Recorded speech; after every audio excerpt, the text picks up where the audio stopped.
नमस्कार मित्रों, हिंदी भाषा बोध चैनल में मैं सुभाष आपका स्वागत करता हूं।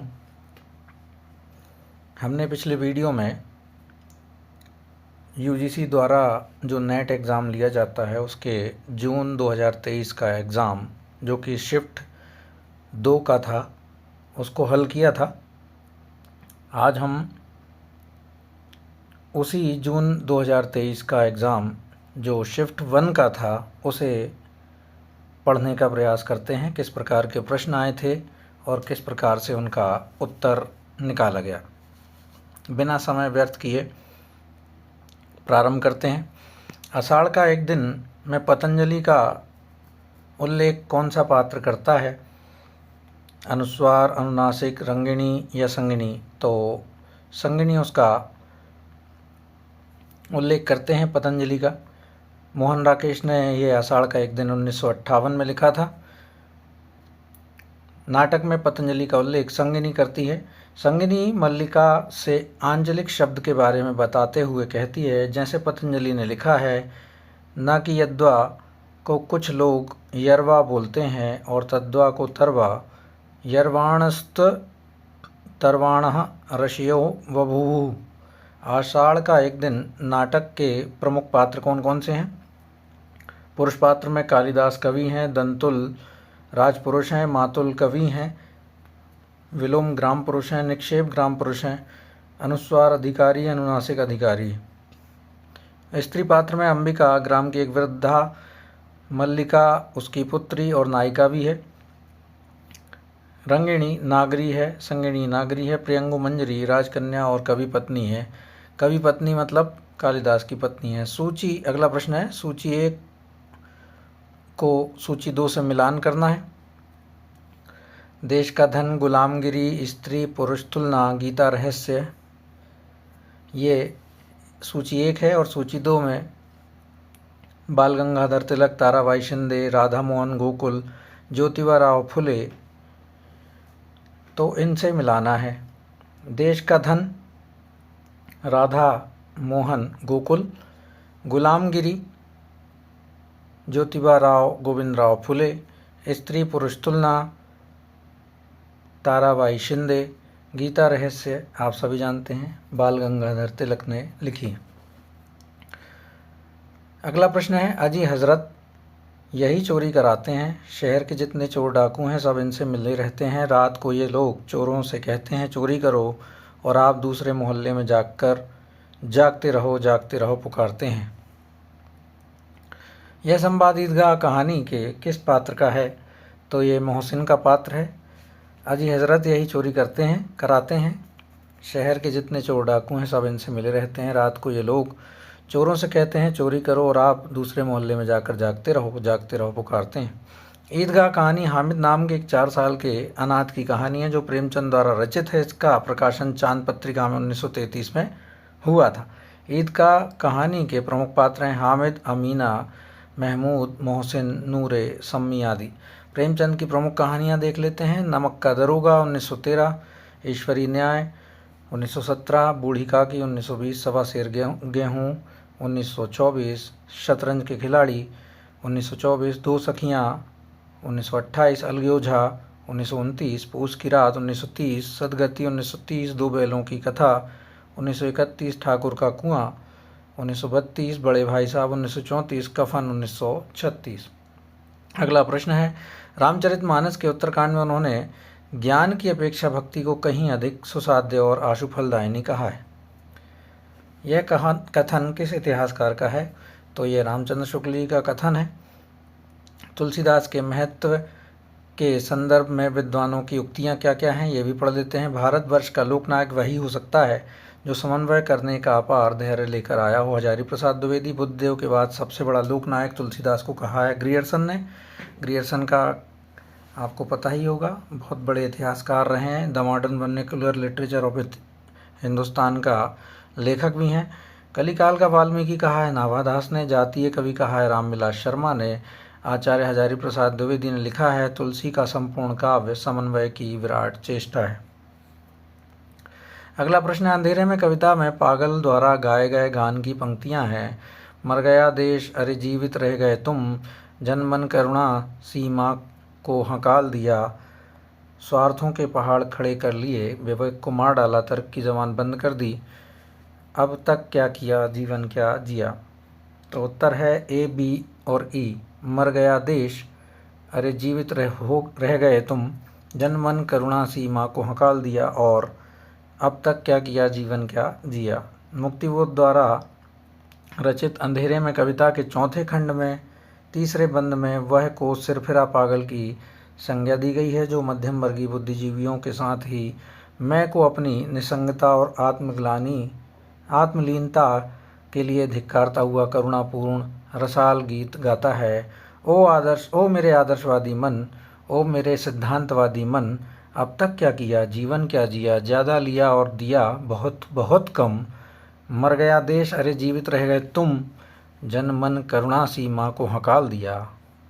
अतः दिए गए विकल्पों में ए विकल्प सही है। अंधेरे में कविता मुक्तिबोध ने आशंका के द्वीप शीर्षक से 1957 ईस्वी में लिखना प्रारंभ किया। 1962 ईस्वी में कल्पना पत्रिका में इसी शीर्षक से प्रकाशित भी हुई। बाद में 1964 ईस्वी में इनके काव्य संग्रह चांद का मुंह टेढ़ा है में प्रकाशित हुई अंधेरे में नाम से।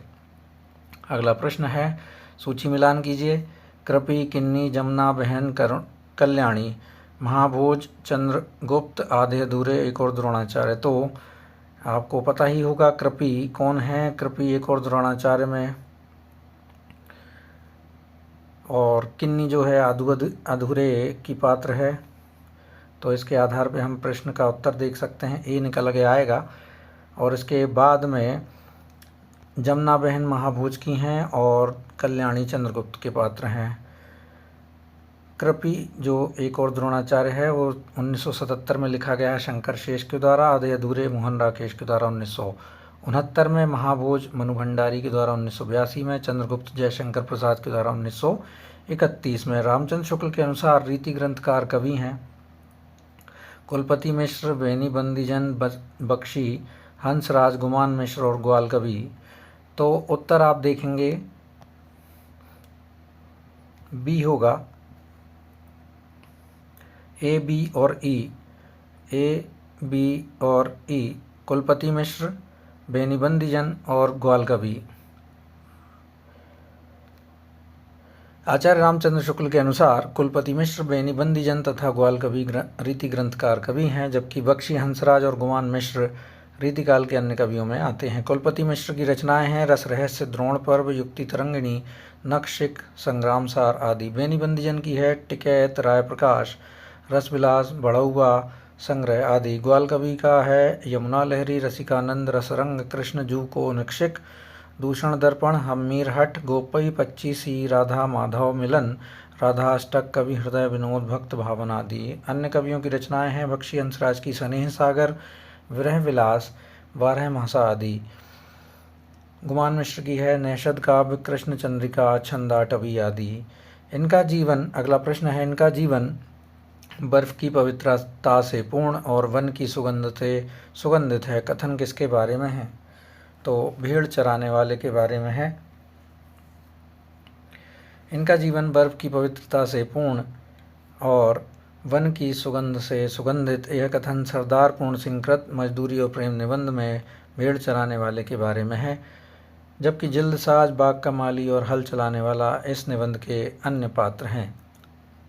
अगला प्रश्न है, निम्नलिखित नाटकों को उनके प्रथम प्रकाशन वर्ष के अनुसार पहले से बाद के क्रम में लगाइए। राजश्री, चरणदास चोर, भारत सौभाग्य, बटोही, पहला राजा।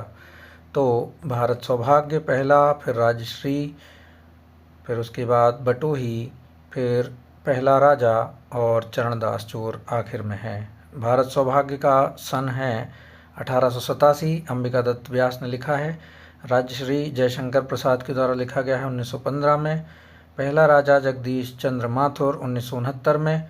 चरणदास चोर हबीब तनवीर 1975 में। बटोही ऋषिकेश सुलभ 2007 में। दिल्ली दरबार दर्पण निबंध के अनुसार किलात के खां को सब मिलाकर कितनी कीमत की वस्तुएं तोहफे में मिली? तो 20,000, 25,000, 30,000, 35,000। उत्तर है 25,000। भारतेंदु हरिश्चंद्र कृत दिल्ली दरबार दर्पण 1877 ईस्वी निबंध के अनुसार किलात के खां को एक हाथी जिस पर 4000 की लागत का हौदा था, जड़ाऊ गहने, घड़ी, कारचोबी, कपड़े, कम खाब के थान वगैरह सब मिलाकर 25,000 रुपये की कीमत की वस्तुएं तोहफे में मिली। भारतेंदु के प्रमुख निबंध हैं कश्मीर कुसुम, कालचक्र, बादशाह दर्पण, लेवी प्राण लेवी, तदी सर्वस्व, भ्रूण हत्या, काशी मणिकर्णिका, भारतवर्ष उन्नति कैसे हो सकती है आदि। अगला प्रश्न है पाश्चात्य काव्य चिंतकों को उनके जन्म वर्ष के अनुसार पहले से बाद के क्रम में व्यवस्थित कीजिए। तो पहले विलियम वर्ड्सवर्थ रहे, फिर उसके बाद में कॉलरेज, फिर उसके बाद में मैथ्यू अर्नाल्ड, उसके बाद में टी.एस. एलियट और आई.ए. रिचर्ड्स अंत में। विलियम वर्ड्सवर्थ 1770 से 1850, कॉलरेज 1772 से 1834, मैथ्यू अर्नाल्ड 1822 से 1888, टी.एस. एलियट 1888 से 1965, आई.ए. रिचर्ड्स 1893 से 1979। तो अगला प्रश्न है सूची 1 से सूची 2 का मिलान करना है, जो शीलो, तारा, कनक और उषा हैं। असद, राजेंद्र, रतन, पुरी, इनसे मिलाना है। तो ए का तीसरा होगा, शीलो का रतन से होगा, तारा का असद से होगा, सी जो कनक है वो पुरी से मिलान होगा, उषा का राजेंद्र से होगा। ये जो हैं पात्र यशपाल के उपन्यास झूठा सच के प्रमुख पात्र हैं। शीलो, रतन, तारा, असद, कनक, पुरी, जयदेव पुरी नाम से था उनका पूरा नाम, और उषा जो है राजेंद्र से जुड़े हुए हैं। यशपाल द्वारा रचित उपन्यास झूठा सच 2 भागों में प्रकाशित हुआ था। प्रथम भाग वतन और देश 1958 तथा दूसरा भाग देश का भविष्य 1960 ईस्वी में प्रकाशित हुआ था। अगला प्रश्न है मेला आंचल के अनुसार बावनदास के मृत्यु स्थल को ग्रामीणों ने क्या रूप दे दिया। मेला आंचल के अनुसार बावनदास के मृत्यु स्थल को चेथरिया पीर का स्थान दे दिया। प्रतिनिधि उपन्यास जो था फणीश्वरनाथ रेणु का मेला आंचल 1954 में लिखा गया। उनके अनुसार बावनदास में के जो मृत्यु स्थल को ग्रामीणों ने चेथरिया पीर का रूप दे दिया था। यह हिंदी का श्रेष्ठ और सशक्त आंचलिक उपन्यास है। मेला आंचल के प्रमुख पात्र हैं डॉक्टर प्रशांत, लक्ष्मी दासी, बावनदास, बालदेव, तहसीलदार विश्वनाथ, कमली, ममता आदि। अगला प्रश्न है सूची 1 से सूची 2 का मिलान कीजिए। आयु और ऋतुओं का संबंध जो है उत्तर फाल्गुनी के आसपास, माता, मातृभूमि और जन्मभूमि, उठ जाग मुसाफिर, कल्याण का रूप जो है शिवमूर्ति है, नई पीढ़ी के प्रति पुरानी पीढ़ी की चिंता, मेरे राम का मुकुट भीग रहा है। ये आपका उत्तर होगा। उत्तर बी है आयु और ऋतुओं के संबंध उत्तर फाल्गुनी के आसपास, जिसके निबंधकार कुबेर नाथ राय हैं। माता मातृभूमि और जन्मभूमि से प्रेम, उठ जाग मुसाफिर है विवेकी राय से इसका संबंध है, जिन्होंने निबंधकार के रूप में इसको लिखा है। माता, मातृभूमि और जन्मभूमि का प्रेम। कल्याणी का रूप शिवमूर्ति से है, प्रताप नारायण मिश्र इसके लेखक और निबंधकार हैं। नई पीढ़ी के प्रति पुरानी पीढ़ी की चिंता, मेरे राम का मुकुट भीग रहा है, विद्यानिवास मिश्र का निबंध है। अगला प्रश्न है शरद के संबंध में उपयुक्त कथन हैं। तो शरद बचपन से डरपोक स्वभाव के थे, गृहस्थी में से शरद का कभी लगाव नहीं रहा। शरद बाबू की रचनाओं पर बिरज बहू और विजया नाटक का रूपांतरण हुआ है। अपने भाई की समाधि शरद के घर के पास नदी के तट पर बनवाई थी। शरद ने कोई वसीयतनामा नहीं लिखा था। तो उत्तर जो होगा बी, सी और डी सही होंगे, क्योंकि शरद डरपोक इंसान नहीं थे और वसीयतनामा उन्होंने लिख के गए थे। तो उत्तर बी, सी, डी होगा। अगला जो है इसका आवारा मसीहा जो लिखा गया था 1974 में लिखा गया था। शरद चट्टोपाध्याय की जीवनी है, विष्णु प्रभाकर ने लिखा था। शरद के संबंध में निम्नलिखित उपयुक्त कथन है। गृहस्थी में शरद का कभी लगाव नहीं रहा। शरद बाबू की रचनाओं पर बिरज बहू और विजया नाटक का रूपांतरण हुआ। अपने भाई की समाधि शरद के घर के पास नदी के तट पर बनवाई गई थी। अगला प्रश्न है, भारतवर्ष की उन्नति कैसे हो सकती है? निबंध में भारतेंदु जी ने सब उन्नतियों का मूल किसे माना है? तो सब उन्नतियों का मूल धर्म को माना है उन्होंने। भारतवर्ष उन्नति कैसे हो सकती है? निबंध में भारतेंदु हरिश्चंद्र ने सब उन्नतियों का मूल धर्म को माना है। वे लिखते हैं, सब उन्नतियों का मूल धर्म है, इससे सबसे पहले धर्म की ही उन्नति करनी उचित है। देखो, अंग्रेजों की धर्म नीति राजनीति परस्पर मिली है, इससे उनकी दिन दिन कैसे उन्नति हुई है। अगला प्रश्न है, सूची 1 का सूची 2 से मिलान करना है। सूची 1 का सूची 2 से मिलान करना है, तो देखते हैं। उठ गए आज बापू हमारे, झुक गया आज झंडा हमारा। तो ये क्या भूलूं क्या याद करूं, इसका उत्तर है क्या भूलूं क्या याद करूं। और सोने की थारी में जेवना, परोसो राम जेवना ना जेवे हमार बलमा, ये मुर्दहिया में है। और तुलसी गंग दो भय सुकविन के सरदार, इनके काव्यन में मिली भाषा विविध प्रकार, तो ये संस्कृति के 4 अध्याय में है। जीवन मंथन से निकला विष, वह जो तुमने पान किया, और अमृत हो बाहर आया, उसे जगत को दान दिया, ये आवारा मसीहा का उत्तर है। उठ गए आज बापू हमारे, झुक गया आज झंडा हमारा, क्या भूलूं क्या याद करूं, हरिवंश राय बच्चन ने लिखा है। सोने की थारी में जेवना, परोसो रामा जेवना न जेवे हमार बलमा, मुर्दहिया डॉक्टर तुलसीराम की रचना है, उनकी आत्मकथा है। तुलसी गंग दुओ भये सुकविन के सरदार, तिनके काव्यन में मिली भाषा विविध प्रकार, संस्कृति के 4 अध्याय, रामधारी सिंह दिनकर ने लिखी है। जीवनी मंथन से निकला विष, वह जो तुमने पान किया, और अमृत हो बाहर आया, उसे जगत को दान दिया, आवारा मसीहा विष्णु प्रभाकर ने लिखी थी। परीक्षा गुरु उपन्यास के विभिन्न प्रकरणों के शीर्षक हैं, तो विभिन्न प्रकरणों के शीर्षक हैं, दुर्जनता नहीं है, ईश्वर प्रेम नहीं है, प्रामाणिकता है, अदालत है, प्रेत भय है, तो ये इनके उत्तर हुए। लाला श्रीनिवास दास की जो परीक्षा गुरु है 1882 में लिखा गया था, उसके 41 प्रकरण लिखे गए थे जो निम्नलिखित हैं।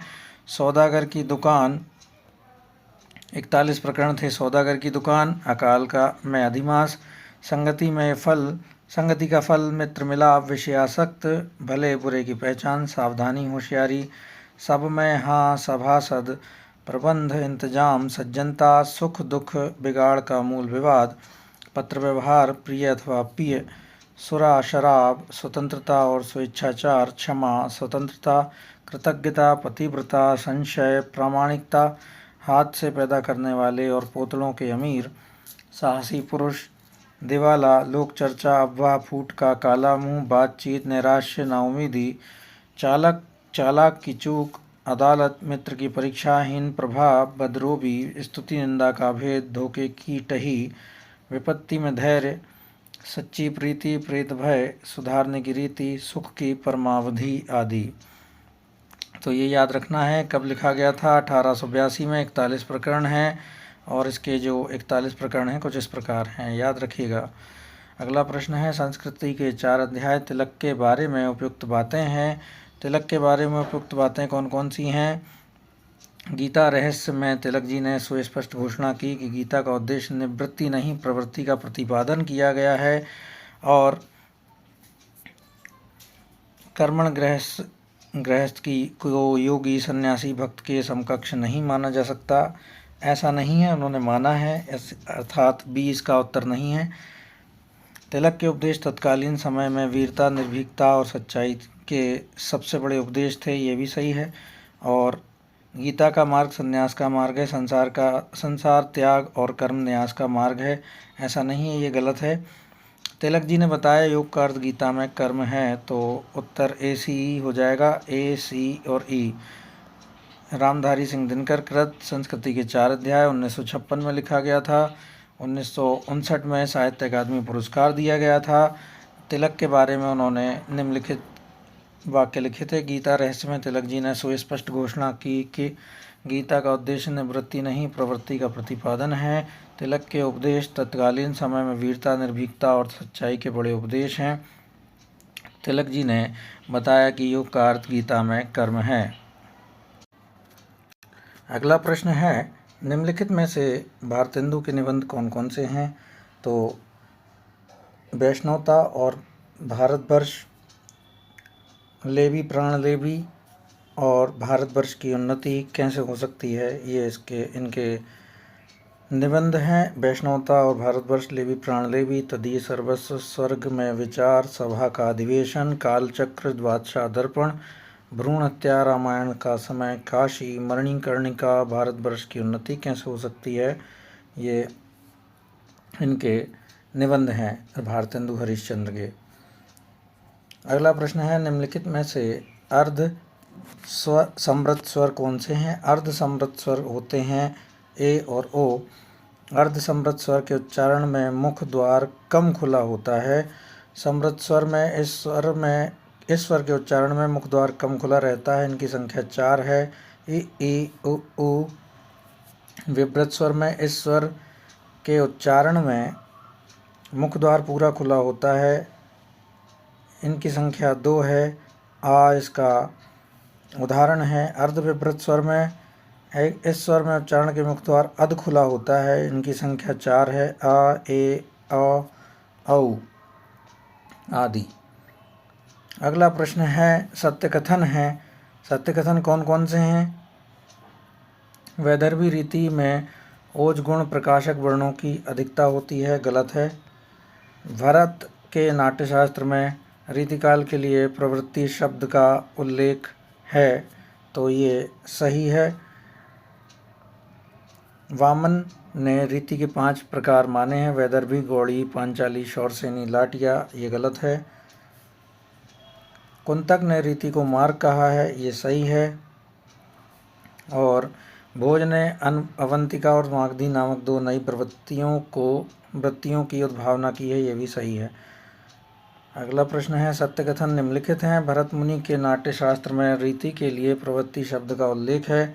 कुंतक ने रीति को मार्ग कहा है। भोज ने अवंतिका और मागधी नामक 2 नई वृत्तियों की उद्भावना की है। जबकि वामन ने 3 रीतियाँ मानी हैं, वैदर्भी, गौड़ी तथा पांचाली। वामन ने कितनी रीतियाँ मानी हैं? 3। और भोज ने अवंतिका और मागधी नामक 2 नई वृत्तियों की उद्भावना की है। कुंतक ने रीति को मार्ग कहा है। वैदर्भी रीति के 10 गुण होते हैं। गौड़ी रीति में ओज और कांति गुण होते हैं तथा उसमें कठोर शब्दावली का प्रयोग होता है। समास की अधिकता होती है गौड़ी में, और इसमें पूछा था उन्होंने वैदर्भी में, तो इसलिए ये गलत हो गया। पांचाली रीति में माधुर्य और सुकुमार गुण होते हैं। अगला प्रश्न है, निम्नलिखित में से कौन से कथन विवेकानंद के हैं? निम्नलिखित में से कौन से कथन विवेकानंद के हैं? मजबूत बनो, कायर और लिबलिबे न बने रहो, साहसी बनो, कायरों की ज़रूरत नहीं है, तो ये सही है। समूचा संसार जब तक एक साथ आगे कदम नहीं बढ़ाता तब तक कोई प्रगति संभव नहीं है, ये भी सही है। और शिक्षा से उत्पन्न ज्ञान जनता को ब्रिटिश शासन का सम्मान करना सिखाएगी, उनमें एक हद तक इस शासन के प्रति अपनत्व की भावना भी पैदा करेगी, ये गलत है। मानव हृदय से मैं संगीन की नोक के बूते बुराई को हटाने की मैं यकीन नहीं करता, ये नहीं है। इनका वाक्य, समाज के सभी सदस्यों को संपत्ति, शिक्षा अथवा ज्ञान प्राप्त करने के लिए समान अवसर मिलने चाहिए, तो ये उत्तर सही है, डी इसका। मजबूत बनो, समूचा संचार, समाज के सभी सदस्यों की संपत्ति, शिक्षा और ज्ञान प्राप्त करने के लिए समान अवसर मिलने चाहिए। सूची 1, अगला प्रश्न है, सूची 1 और सूची 2 का मिलान करना है। सूची 1 और सूची 2 का मिलान करना है तो पूछेगा जग किंतु पिता का नाम न बोल सकेंगे। रश्मि रथी ना कुछ कह सकी अपनी, न उन्हीं की पूछ में सकी, यशोधरा होना चाहिए, या साकेत, कौन सा है साकेत, हाँ साकेत है। तोड़ दो यह क्षितिज मैं भी देख लूँ उस ओर क्या है, ये सांध गीत है। जी लोगों ने तो बेच दिए ईमान, ये गीत फरोश है। ये भवानी प्रसाद मिश्र का गीत फरोश है। इनका ही मैं सन्नाटा बुनता हूँ। भी रचना है। पूछेगा जग किंतु पिता का नाम न बोल पाएंगे, रश्मि रथी रामधारी सिंह दिनकर की रचना है। ना कुछ कह सकी अपनी न उन्हीं की, पूछ में सकी भय से साकेत मैथिली शरण गुप्त ने लिखा है। तोड़ दो यह क्षितिज मैं भी देख लूँ उस और क्या है, सांद गीत है महादेवी वर्मा ने लिखा है। जी लोगों ने तो बेच दिया ईमान, गीत फरोश भवानी प्रसाद मिश्र की रचना है। अगला प्रश्न है, किस स्थान के लोग बड़े बड़े नखों को पसंद करते हैं? तो गौड़ देश के लोग बड़े बड़े नखों को पसंद करते हैं। हजारी प्रसाद द्विवेदी द्वारा रचित नाखून क्यों बढ़ते हैं निबंध में यह प्रसंग आया कि गौड़ देश के लोग उन दिनों बड़े बड़े नखों को पसंद करते थे और दक्षिणात्य लोग छोटे नखों को। द्विवेदी जी का निबंध है, अशोक के फूल आम फिर बौरा गए, कुटज देवदारू वर्षा घनपति से घनश्याम तक, शिरीष के फूल आदि। अगला प्रश्न है, सूची 1 का सूची 2 से मिलान करना है। सूची 1 का सूची 2 से मिलान करना है। विद्यापति, सूरदास, बिहारी, घनानंद। तो विद्यापति जो लिखा है वो शिव प्रसाद सिंह ने लिखा है, अध्येता रहे हैं इनके। और सूरदास हजारी प्रसाद द्विवेदी अध्येता रहे हैं, बिहारी के बच्चन सिंह और घनानंद के इमरे बंघा। ये इनका उत्तर हुआ सी। ये बहुत महत्वपूर्ण है। विद्यापति शिव प्रसाद सिंह अध्येता रहे हैं, सूरदास के अध्येता हजारी प्रसाद द्विवेदी, बिहारी के बच्चन सिंह और घनानंद के इमरे बंघा। ये वाला आपको याद रखना है। अगला प्रश्न है, निम्नलिखित कविताओं को रचना काल प्रथम प्रकाशन वर्ष के आधार पर पहले से बाद के क्रम में लगाइए। तो परिवर्तन पहले आई थी, ये पहले आएगी। परिवर्तन के बाद कुकुरमुत्ता 1942 में आई है, 1941 लिखा है इसमें, 1942 भी है इसका उत्तर। और फिर उसके बाद है असाध्य वीणा, आगे की कविता है। मोचीराम है कि मोचीराम नहीं अंधेरे में है। और फिर उसके बाद में मोचीराम है जो कि सुदामा पांडे धूमेल की रचना है। परिवर्तन सुमित्रा नंदन पंत 1924, कुकुरमुत्ता सूर्यकांत त्रिपाठी निराला 1941, असाध्य वीणा 1961, हीरानंद वात्स्यायन अग्गे, अंधेरे में गजानंद माधव मुक्तिबोध 1964, मोचीराम सुदामा पांडे धूमिल 1972। अगला प्रश्न है, सूची 1 का सूची 2 से मिलान करना है। भानुदत्त रसमंजरी, रामचंद्र गुणचंद्र नाट्य दर्पण, ये इनकी पुस्तक है। शारदा तनय की है भाव प्रकाश, महिम भट्ट की है व्यक्ति विवेक। भानुदत्त रसमंजरी, रामचंद्र गुणचंद्र नाट्य दर्पण, शारदा तनय भाव प्रकाश, महिम भट्ट व्यक्ति विवेक। मालवी का केंद्र कौन सा है? तो मालवी का केंद्र हम इंदौर को मानते ही हैं क्योंकि ये मालवा अंचल में आता है। मालवी को दक्षिणी राजस्थानी भी बोलते हैं। मालवी भारत के मालवा क्षेत्र की भाषा है। मालवा क्षेत्र मध्य प्रदेश व राजस्थान के लगभग 20 जिलों में विस्तार लिए हुए है। मालवी ओकार बहुला बोली है जो शोरसेनी अपभ्रंश के राजस्थानी हिंदी के अंतर्गत आती है। यह उज्जैन, राजगढ़ जिला, रतलाम, इंदौर, देवास आदि क्षेत्रों में बोली जाती है। सूफी प्रेमाख्यान नहीं है। श्याम सगाई सूफी प्रेम आख्यान नहीं है, नंददास की यह रचना है, बल्कि यह भक्ति काल के सगुण भक्ति शाखा का कृष्ण काव्य है। जबकि इंद्रावती, नूर मोहम्मद, यूसुफ जुलेखा, शेख निसार और हंस जवाहिर कासिम शाह की सूफी प्रेमाख्यानक काव्य हैं। अगला प्रश्न है, सत्य कथन कौन कौन से हैं? भरत ने नाट्यशास्त्र के 16वें अध्याय में अलंकारों का निरूपण किया है, ये सही है। उद्भट, जयदेव और प्रतिहारेंदुराज अलंकार संप्रदाय के आचार्य थे, ये भी सही है। काव्यदर्श के दूसरे और तीसरे परिच्छेदों में अलंकार निरूपण है, ये भी सही है। काव्य अलंकार में 6 परिच्छेद हैं, ये भी सही है। बस ये गलत है, इसलिए इन्होंने 2 उत्तर माने हैं, ABC और BCD। नाट्यशास्त्र के 16 अध्याय में अलंकारों का निरूपण है। उद्भट, जयदेव और प्रतिहारेंदुराज अलंकार संप्रदाय के आचार्य हैं। काव्यदर्श के दूसरे और तीसरे परिच्छेद में अलंकार निरूपण है। काव्यदर्श किसकी रचना है आपको पता होना चाहिए, ये दंडी की रचना है, इसको याद रखिएगा। जबकि आचार्य भामा के काव्य अलंकार में 6 परिच्छेद तथा 400 श्लोक हैं। जिसमें उन्होंने मुख्य रूप से 5 विषयों का प्रतिपादन किया है। काव्य अलंकार सार संग्रह नामक ग्रंथ उद्भट द्वारा रचित है, रुद्रट द्वारा नहीं। अगला प्रश्न है, परिंदे कहानी के प्रारंभ में अंग्रेजी भाषा में एक उदाहरण है, किस कवि या लेखक का है? तो कैथरीन मैन्सफील्ड की वो लाइन है। निर्मल वर्मा द्वारा रचित परिंदे 1956 में लिखी गई थी। प्रारंभ में अंग्रेजी भाषा में उद्धरण है जो कि कैथरीन मैन्सफील्ड का है। परिंदे कहानी के मुख्य पात्र हैं Latika, major Girish Negi, Sudha, Julie, Karimuddin, mister Houston, doctor Mukherjee, miss Wood आदि। और परिंदे कहानी को 1957 में अमृत राय ने हंस पत्रिका में प्रकाशित भी किया था। अगला प्रश्न है, निर्मल वर्मा, इससे पहले ये भी पढ़ लेते हैं। निर्मल वर्मा के कहानी संग्रह परिंदे 1960, जलती झाड़ी 1965, पिछली गर्मियों में 1968, बीच बहस में 1973, कौवे और काला पानी 1983, सूखा और अन्य कहानियाँ 1995 में लिखा गया है। प्रिय प्रवास का प्रथम सर्ग एक ही छंद में रचा गया है। यह छंद है द्रुत विलंबित छंद। प्रिय प्रवास का जो प्रथम सर्ग है एक ही छंद में रचा गया है, यह द्रुत विलंबित छंद है। आचार्य अयोध्या प्रसाद उपाध्याय हरिऔध द्वारा रचित खड़ी बोली साहित्य का प्रथम महाकाव्य प्रिय प्रवास है। 1914 में इसको लिखा गया था। प्रथम सर्ग एक ही छंद द्रुत विलंबित छंद में रचा गया है। इनके अन्य काव्य ग्रंथ हैं रसिक रहस्य 1899, प्रेम प्रपंच 1900, चोखे चौपदे 1924, चुभते चौपदे 1932, रस कलश 1940, कल्पलता 1937, ग्राम गीत 1938 आदि। अगला प्रश्न है, एक रूप हिंदू तुर्क दूजी दशा न कोय, मन की दुविधा मान कर भय एक सौ दोय।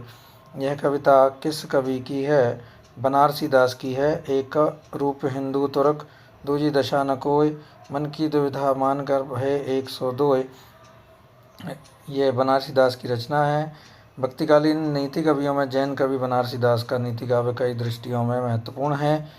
इनके प्रमुख नीति काव्य हैं नवरस पद्यावली, समय सार नाटक, बनारसी विलास, अर्धकथानक, भाषा सूक्ति, मुक्तावली। नरोत्तम दास की प्रमुख रचनाएं हैं ध्रुव चरित्र, विचारमाला, नाम संकीर्तन, सुदामा चरित्र आदि। अगला प्रश्न है, कोसी का कटवार कहानी में लक्ष्मा के संदर्भ में आए शब्द काला चरेऊ का क्या अर्थ है? काला चरेऊ का अर्थ है सुहाग चिन्ह। शेखर जोशी द्वारा कृत कोसी का कटवार 1958 ईस्वी कहानी में लक्ष्मा के संदर्भ में आए शब्द काला चरेऊ का अर्थ सुहाग चिन्ह है। कोसी का घटवार कहानी पहाड़ी परिवेश की कहानी, इसमें पहाड़ी जीवन की झलक दिखाई देती है। यह एक अधूरी प्रेम कहानी है। कोसी का गढ़वार को चंद्रधर शर्मा गुलेरी की कहानी उसने कहा था कि समकक्ष माना जाता है। यह कहानी फ्लैशबैक शैली पर आधारित आंचलिक कहानी है। गढ़वार का अर्थ होता है पनचक्की, पवन चक्की नहीं, पानी से चलती है। शेखर जोशी के अन्य कहानी संग्रह हैं सात के लोग 1967, दाज्यू 1957, हलवाहा 1981, नौरंगी बीमार है 1990। अगला प्रश्न है, कबीर साहित्य के अध्येता कौन कौन से हैं? कबीर साहित्य के अध्येता पुरुषोत्तम अग्रवाल तो हैं ही, और धर्मवीर भी हैं और डेविड लॉरेंजन भी हैं। धर्मवीर, पुरुषोत्तम अग्रवाल, डेविड लॉरेंजन कबीर साहित्य के अध्येता हैं, जबकि इमरे बंगा घनानंद साहित्य के अध्येता हैं। अगला प्रश्न, तीसरी कसम कहानी के अनुसार हीराबाई का संबंध किन दो कंपनियों से था? तो मथुरा मोहन कंपनी और रोहता कंपनी। फणीश्वर नाथ रेणुकृत तीसरी कसम 1956 में। कहानी के अनुसार हीराबाई का संबंध मथुरा मोहन कंपनी और रोहता कंपनी से हुआ था। फणीश्वर नाथ रेणुकृत तीसरी कसम उर्फ मारे गए गुलफाम कहानी का प्रकाशन 1956 में हुआ। यह कहानी ठुमरी कहानी संग्रह में संकलित है। रेणु की प्रसिद्ध कहानियां हैं आदिम रात्रि की महक 1967, लालपान की बेगम, पंचलाइट, ठेस, संबंधिया, अग्निखोर, अच्छे आदमी आदि। अगला प्रश्न है, लालपान की बेगम कहानी में स्त्री पात्र हैं तो चंपिया है, ज्योतिया नहीं है, मखनी बुआ है और सुनरी है। BDE चंपिया, मखनी बुआ और सुनरी लाल पान की बेगम में। फणीश्वर नाथ रेणुकृत लाल पान की बेगम 1957। कहानी में स्त्री पात्र हैं चंपिया, मखनी बुआ, सुनरी, जंगी की पतोहू और बिरजू की माँ जो कि नायिका है।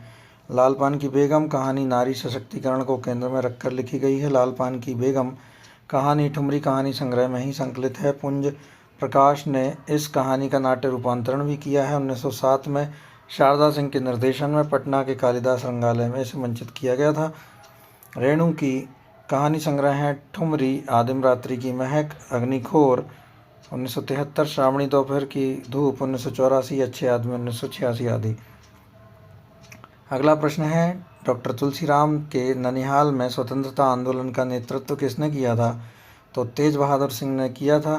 डॉक्टर तुलसीराम के ननिहाल में स्वतंत्रता आंदोलन का नेतृत्व हेडमास्टर तेज बहादुर सिंह ने किया था। डॉक्टर तुलसीराम की आत्मकथा 2 खंडों में लिखी गई है, मुर्दहिया 2010, मणिकर्णिका 2014। मुर्दहिया आत्मकथा 7 अध्यायों में विभाजित है। भुतही पारिवारिक पृष्ठभूमि, मुर्दहिया तथा स्कूली जीवन, अकाल में अंधविश्वास, मुर्दहिया के गिद्ध तथा लोक जीवन, भुतनिया नागिन, चले बुद्धगीरा और आजमगढ़ के में फाका कशी आदि 7 भाग हैं। अगला प्रश्न है, इंस्पेक्टर मातादीन चांद पर। कहानी के अनुसार इंस्पेक्टर मातादीन ने चांद पर जाकर जो काम किए उन्हें पहले से बात के क्रम में लगाइए। तो पहले थानों में हनुमान मंदिर बनवाए, फिर उसके बाद पुलिस वालों की तनख्वाहें कम कराई, फिर उसके बाद जान बचाने वाले आदमी को अपराधी बनाकर जेल में डाल दिया, फिर उसके बाद में पुलिस का मानवतावाद, इस अवधारणा में पुलिस वालों का विश्वास जगाया और नकली चश्मदीद गवाह बनाना सिखाया। हरिशंकर परसाई कृत इंस्पेक्टर मातादीन चांद पर। कहानी के अनुसार इंस्पेक्टर मातादीन ने चांद पर जाकर जो काम किए वो पहले से बात के क्रम में ये हैं। थानों में हनुमान मंदिर बनवाए, पुलिस वालों की तनख्वाहें कम कराई, जान बचाने वाले आदमी को अपराधी बनाकर जेल में डाल दिया, पुलिस का मानवतावाद, इस अवधारणा में पुलिस वालों का विश्वास जगाया, नकली चश्मदीद गवाह बनाना सिखाया गया। देवनागरी। अगला प्रश्न है, देवनागरी लिपि के संबंध में निम्नलिखित बातें उपयुक्त हैं। तो जैसे बोला जाता है देवनागरी में वैसे ही लिखा भी जाता है, ये सही है। संविधान में देवनागरी लिपि में लिखित हिंदी राजभाषा माना गया है, बिल्कुल माना गया है। ध्वनि और संकेत में निश्चितता है, ये सही है। उपयुक्त बातें एक बार और पढ़ लेते हैं। जैसा बोला जाता है वैसा ही लिखा जाता है। संविधान में देवनागरी लिपि में लिखित हिंदी को राजभाषा माना गया है। ध्वनि और संकेत में निश्चितता है। देवनागरी लिपि जो है अक्षरिक है। देवनागरी की वर्णमाला का वर्णक्रम वैज्ञानिक है। देवनागरी में एक वर्ण के लिए ध्वनि है, अर्थात प्रत्येक अक्षर उच्चरित होता है।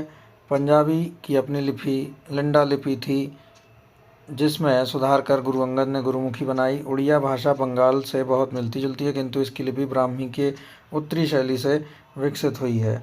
अगला प्रश्न है, भोलाराम का जीव। कहानी के अनुसार भोलाराम को रिटायर होने के कितने वर्ष बाद पेंशन ना मिली थी? तो 5 वर्ष बाद उसको 5 वर्ष बाद तक इसको पेंशन नहीं मिली थी। भोलाराम का जीव जो लिखा गया था हरिशंकर परसाई के द्वारा 1967 में लिखा गया था। इस कहानी में पौराणिक प्रतीकों के माध्यम से सेवानिवृत्त भोलाराम की सेवानिवृत्ति के बाद आने वाली समस्या का व्यंग्यात्मक शैली में अंकन किया गया। इस कहानी के पात्र हैं धर्मराज, चित्रगुप्त, यमदूत, नारद, भोलाराम, भोलाराम की पत्नी, भोलाराम की बेटी और साहब।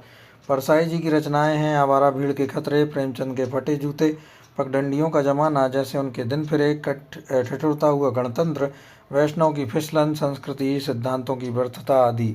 अगला प्रश्न है, निम्नांकित नाटकों को हिंदी में उनके प्रथम प्रदर्शन वर्ष के आधार पर पहले से बाद के क्रम में लगाइए। पहले आगरा बाजार प्रदर्शित हुआ था, फिर उसके बाद आषाढ़ का एक दिन, उसके बाद में बकरी हुआ था, फिर उसके बाद माधवी, फिर महाबली। आगरा बाजार 1954, प्रकाशन वर्ष 1954 था। हबीब तनवीर इसके नाटककार थे। आषाढ़ का एक दिन 1958, मोहन राकेश ने लिखा था। बकरी 1974, सर्वेश्वर दयाल सक्सेना। माधवी 1985, भीष्म साहनी ने लिखा। माधवी के बाद महाबली 2019 असगर वजाहत ने लिखा था। अगला प्रश्न है, निम्नलिखित में से किस विद्वान ने 20वीं सदी में भारतीय काव्यशास्त्र संबंधी कोई पुस्तक नहीं लिखी है? राममूर्ति त्रिपाठी ने लिखी है, भोला शंकर व्यास ने लिखी है, रामचंद्र शुक्ल ने लिखी है, रामविलास शर्मा ने नहीं लिखी है 20वीं शताब्दी में। विद्वानों में से रामविलास शर्मा ने 20वीं सदी में भारतीय काव्यशास्त्र संबंधी कोई पुस्तक नहीं लिखी, जबकि राममूर्ति त्रिपाठी ने भारतीय काव्यशास्त्र के नए क्षितिज, रहस्यवाद, काव्यालंकार, सार संग्रह एवं लघुवृत्ति, भोला शंकर व्यास ने ध्वनि संप्रदाय, भारतीय साहित्य शास्त्र तथा काव्यालंकार, भारतीय साहित्य की रूपरेखा तथा आचार्य रामचंद्र शुक्ल ने काव्य में रहस्यवाद, काव्य में अभिव्यंजनावाद तथा रश्मिमांसा आदि लिखे हैं। 20वीं सदी में भारतीय काव्यशास्त्र संबंधी पुस्तकें इन्होंने इन 3 विद्वानों ने लिखी हैं, राममूर्ति त्रिपाठी, भोला शंकर व्यास और रामचंद्र शुक्ल। रामविलास शर्मा ने नहीं लिखी है। अगला प्रश्न है, नागवती वियोग खंड में नागवती की विरह व्यथा की अभिव्यक्ति के लिए जायसी द्वारा रचित पंक्तियां हैं।